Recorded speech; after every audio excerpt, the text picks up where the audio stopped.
All right, let's get this show on the road. Clears throat, takes a sip of water. So, you've done it. We've all done it. You're sitting there, bored in a meeting or stuck in traffic, and your mind wanders. The zombie apocalypse finally kicks off. And you've got a plan. Oh, yeah, a brilliant, foolproof Rambo meets MacGyver masterpiece. You know exactly where you're going, what you're grabbing, and who's on your team. You're the main character, baby. Right? Wrong. So, unbelievably, catastrophically wrong. Because most of our brilliant plans are, to put it mildly, certified garbage. They're fantasies cooked up by brains that have never had to seriously consider the logistics of a world where your neighbor wants to eat your face. We think of havens, fortresses, and loot. We don't think about acoustics, structural integrity, or the fatal flaw of human desperation. Today, we're not talking about the genius plans. We're taking a sledgehammer to the bad ones. We're diving headfirst into the 5 absolute worst, most spectacularly idiotic places you could possibly choose to ride out the end of the world. These aren't just bad locations. They are exquisitely designed human death traps. They are monuments to our own stupidity. So grab a notebook, cancel your current apocalypse plans, and for the love of God, pay attention. This might just save your life. Let's start with a fan favorite, a place that seems like a vacation until it becomes your tomb. Number 5, the cruise ship.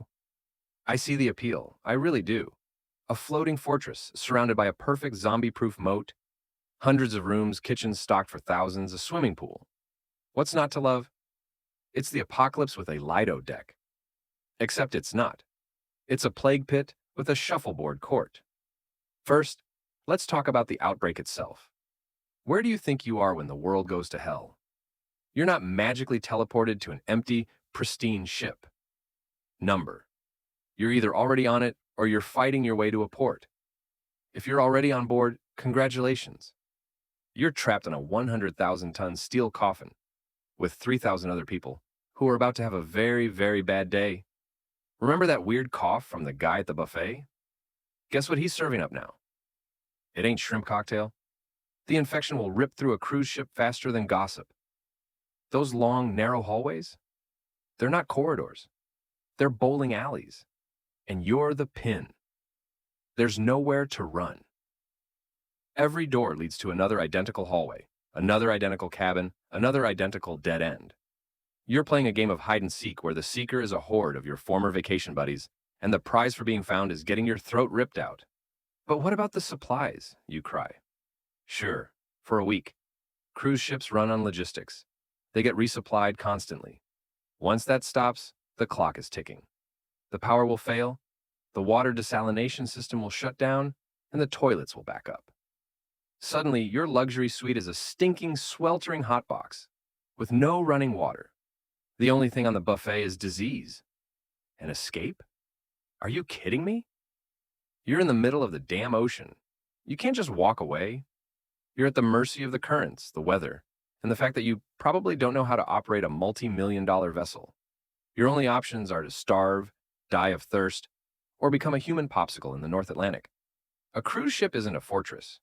It's a 5-star prison sentence with a terminal diagnosis. Number 4, the amusement park. This one's for the whimsical optimists, the people who think, hey, high fences, lots of places to hide, and maybe we can use the roller coaster to, I don't know, fling zombies? Stop it. Just stop. An amusement park is a sensory nightmare designed to attract one thing, crowds. And in the apocalypse, that's exactly what you'll get. A crowd of the dead, drawn by the echoes of joy and the lingering smell of popcorn. Let's talk defense. Those fences, they're designed to keep people from sneaking in to see a fireworks show, not to stop a relentless, brain-dead mob that doesn't feel pain. They will find a weak spot, or just pile up against it until it groans and collapses under their collective weight. And once they're inside, good luck. The entire park is a death trap of noise and confusion. Every funhouse mirror becomes a disorienting nightmare. Every haunted house ride becomes, well, just a house. A very real, very deadly house. Think about the noise. A gust of wind could set a carousel off, its cheerful music tinkling out across the wasteland. A dinner bell for every walker within 5 miles.